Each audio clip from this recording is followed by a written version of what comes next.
Alex, Yeah. you're catching a flight next week, right? Yeah. Where are you off to? I'm going home. So aren't you a little bit worried? Why? Why should I be? Haven't you seen that video, the United Airlines video on social media? Oh yeah, it's gone ballistic on social media. That's where the passenger of United Airlines, a flight taking off from Chicago, was forcibly taken off the flight despite the fact that he had a boarding pass. In case you haven't seen that video, we have it for you, but be forewarned, it is a little disturbing. Pilots drive to Louisville? Can't they rent a car for the pilots and have them drive? No! Oh my God! Oh my God. Oh my God! No! Oh my Guys, God. my God! What are you doing? No, this is wrong. Oh my God! Look at what you did to him! Oh my God! Ayush, that's terrible. How could that even happen? They say it's because of something called overbooking. You know what? I came across that term recently. It was on an Air India flight back from Goa. And they said I couldn't choose my seats because the flight was overbooked. But I don't know what that means. Is it even legal? That's a good question, right? Let's ask an expert and find out whether it's actually legal and what it really means. Yes. You know, aircraft, when you take a flight, seats are a perishable commodity. Yes. Once the flight is taken off, the value is zero. Okay. So airlines, not wanting to lose revenue, naturally if you're, say an aircraft is 100-seater, you will book about 105, 110, depending on seasonality. Because in certain times you have more people not turning up for a flight, in other months almost everybody turns up. So an airline tends to overbook a flight. So on a day when everybody turns up, then what do? You offload some passengers. Then there are technical exigencies for an airline. You operate, say, a 180-seater aircraft, but you do not have that aircraft available.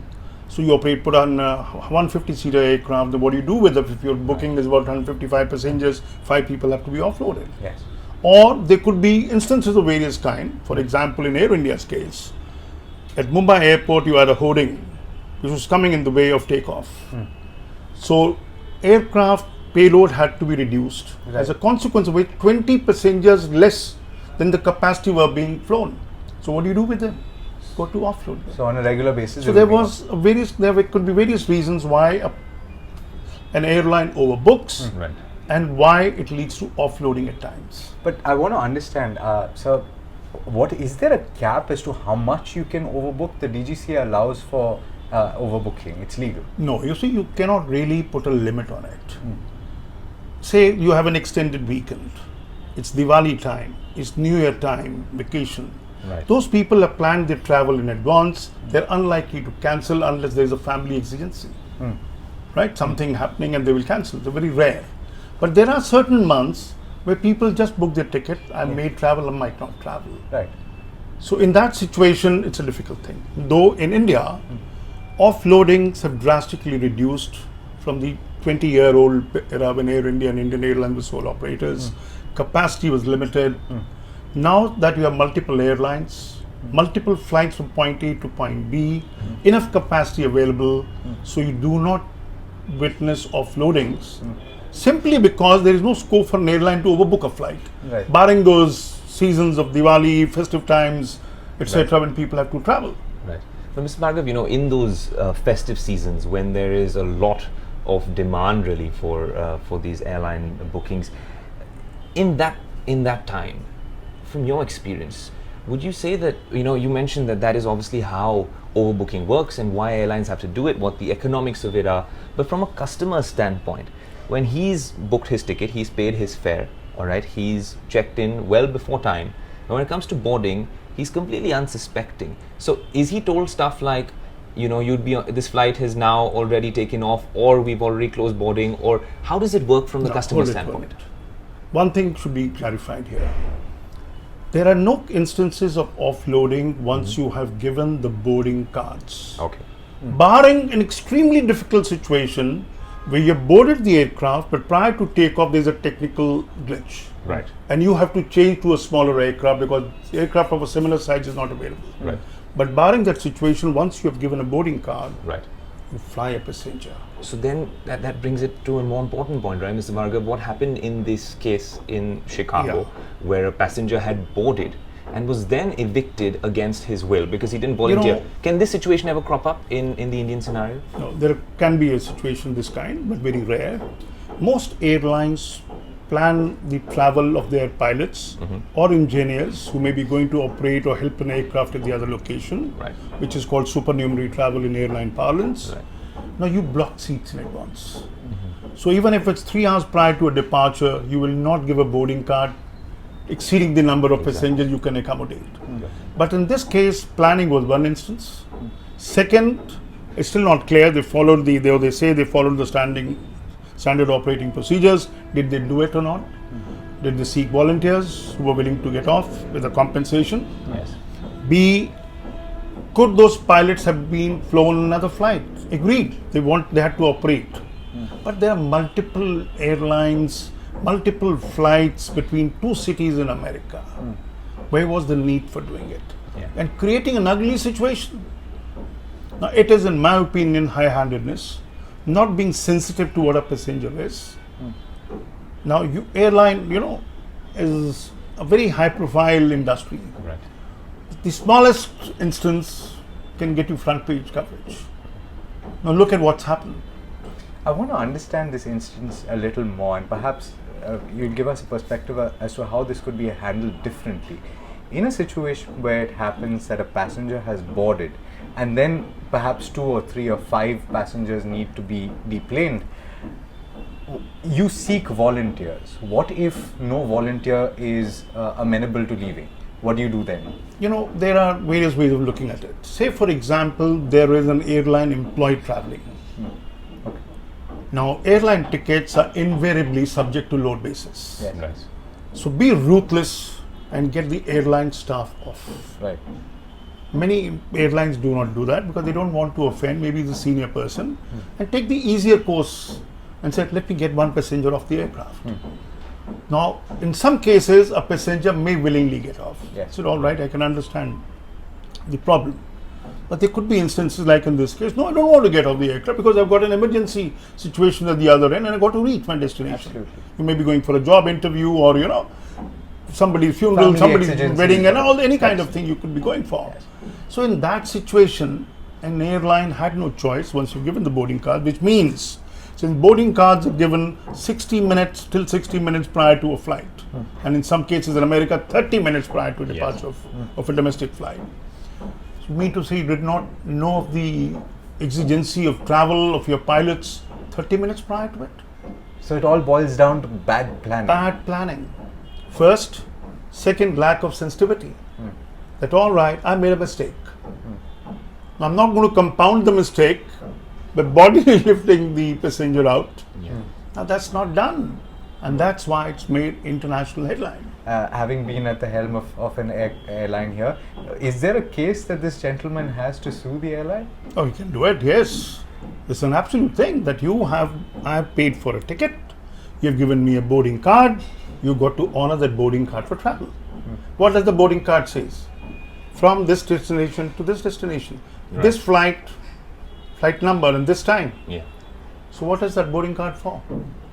It's access. Naturally, there is a boarding card which is spelling out what you're going to be giving to this passenger. Absolutely. And now you say, I'm not going to honor it. So there is deficiency of service, contracted service that you have rendered. Absolutely. And therefore, you need to be sued for damages. Absolutely. Absolutely. That's where the consumer law comes in. But also, Mr. Bhargav, now, it's happened, and we can't deny that this has happened. It's become a social media sort of viral, video where everyone has seen it. Media channels have picked it up. There's been a lot of outrage about this. It's actually led the management of the airline to sort of flip-flop from what we've seen. Running a major airline yourself, and from your experience, what is it like? I mean, is this the time for damage control? How do you approach a situation like this? There are multiple ways of looking at it. A, state of denial, the first goes. No, nothing of this kind happened. We followed our standard operating procedures. Nothing untoward was done. Yeah. Second, you have the belated realization after the media outrage, public outrage, Yes. said you are wrong, or the share dropping significantly on the stock exchange.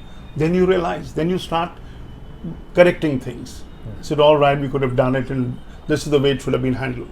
They may take action against the people who took a decision of this kind. But the fact is, in airline industry, you have invariably gone through every situation.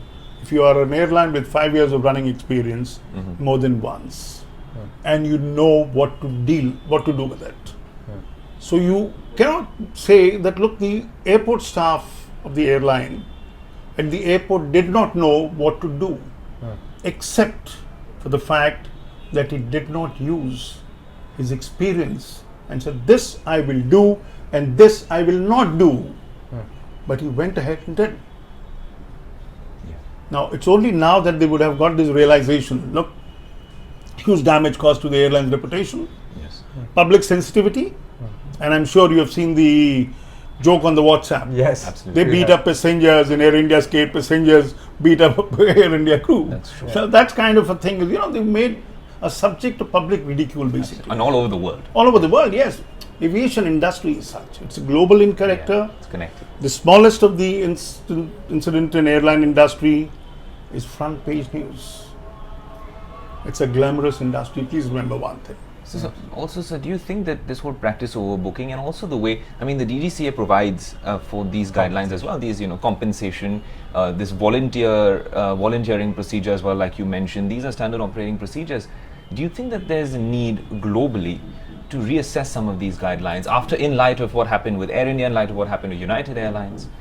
Let me put it this way. As I said, you can have any kind of incident on an airline, and you have a solution because it is not happening for the first time. Right. The fact is, if you did not have a business class on a certain aircraft, the passenger ought to have been complaining while boarding or while being given a boarding card. Right. Not after having reached the destination. Passenger is in the wrong, not the airline. So there could be exigencies of operation where you cannot honor, but you're telling the passenger beforehand. You see, don't forget, 20 years ago, offloading was a very common phenomenon in India. With only Air India, Indian Airlines operating on the international sector during the winter months. Imagine fog has upset your flight on a particular day. Your fleet is a very small one, because India had airlines with very small fleets. Now what do? It has a cascading effect. So the 20 passengers who couldn't be accommodated on the previous day will be accommodated today. 20 more passengers offloaded today, and it had a chain reaction. Till such time, you reach a situation where there are seats available. And it was not that there were other airlines available. Say, for example, to fly to British Airways, Lufthansa, you could do it. But they were also full because there was capacity constraint in India. But now, both domestic and internationally, number of airlines are huge operating. Number of flights are several, like in America, for example. And that's the reason why we are saying that in a country like States, where you have almost hourly flights between any two cities, there could have been no compulsion to accommodate somebody on a flight. The easier course was to put him on another flight. It may not be your airline flight. The pilot. The staff. Yeah, it may not have been your airline flight. No, even a passenger. If your passenger, sir, this is the compensation. We're putting you on a flight which leaves in 60 minutes, and you'll find a volunteer. It's only in a situation where the travel is uncertain that nobody will offer. You see, let's put it this way. After all, people understand the operational exigencies, difficulties. They would be accommodative. But in situation when you do not apprise a passenger that, look, I'm going to put you on another flight, or put first thing, your own people. B, if you have an airline employee who's been accommodated on a flight, I'll offload that airline staff because he's traveling subject to load. Third, a passenger. But look, we will accommodate you on another flight. And you can't appear to be arbitrary in your choice of passenger, right? Because that seemingly was Absolutely. the case Look, here. you cannot be pinpointing a particular passenger. It's calling for volunteers. And a passenger is seated, say, in seat 1A. You can't say, I'll only put 1A. Why? There is no rule regulation which says that. But that's another thing, Mr. Bhargav. And we were going through some of those DGCA guidelines as well. They talk about volunteers. But like in other cases around the world, there's also this mention of when you can actually evict someone. So it becomes sort of legalized in some way. For some reason, Alex and I didn't find any mention of a situation where someone's not volunteering, unless it's a security risk or a health risk or some exigency which is inexplicable. In a situation where you just have, a similar scenario like the United one, there is no way to forcefully evict someone unless it's under the pretext See, of what one does of the these word conditions. volunteer mean? Yeah. No force. He is going to voluntarily give up No, his But if he travel. doesn't, but if he does, the If point he is- doesn't, then you cannot do anything. As I said, he's bound by a contract. You're given the boarding card. absolutely. Please read the boarding card wording very carefully. From this place to this place, this time to this, and then you have flight number given on it. Yes. Yes. Besides the airline's name. The only option available is to stop a person at check-in and say we have this Boarding, yeah, before you issue you a boarding card, a check-in counter, Right. say, sorry sir, this is the constraint, we're going to put you on a flight. Yeah. He can create havoc at the airport even on this, and we used to have it very often during the winter months. Why have Air India has done this? I had a commitment at the destination, I can't honor it, and all those kind of things to go by. But the fact is, you have followed the standing operating procedures that I cannot take a standing passenger or put him on a cruise seat. I've got a capacity constraint on that flight. What is the best alternative? I've gone through the modus operandi of asking for volunteers. No volunteers came in. So therefore, the passenger who checks in last Right. is not given the ticket. Yes. So there have been ruckus kind of a thing to go by and say, look, I reached the airport 45 minutes, the check-in time, check-in counter closing time, Right. but the airline says you came 44 minutes. So you have been debarred from it. Yeah. So, but there is a way of doing it, and that happens. So, but let's not look at it. An air industry that flies millions of passengers every day. One instance has happened. Due sheer bad planning, lack of customer sensitivity, and then not taking timely corrective action. Being in a state of denial after the huge outrage that you have witnessed, then sense dawns on you and say, oh, I should have acted in a better manner.